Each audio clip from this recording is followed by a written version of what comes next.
Magandang araw mga kaibigan. Ako si Afren Kian Eskazi at ito ang Heronia News Update.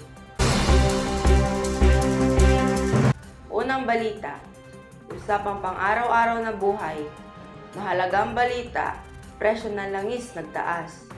Aakyat na naman ang presyo ng langis kaya't maaaring magmahal ang gasolina at iba pang produktong petrolyo. Ngayong linggo, tataas ang presyo ng gasolina ng 50 sentimo bawat litro matapos bumaba ng 70 sentimo kada litro sa nakaraang linggo.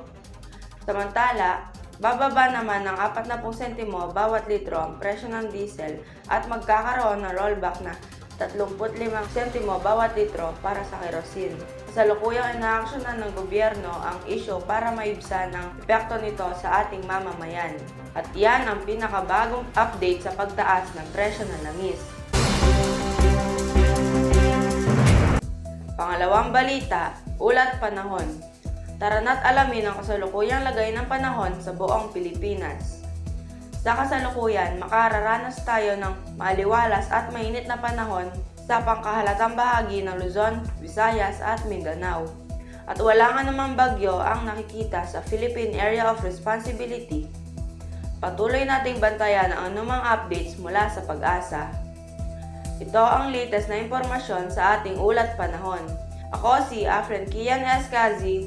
Maraming salamat sa pagsama at pag-ingatan natin ang ating mga sarili, mga kababayan. Hanggang sa muli, maraming salamat po.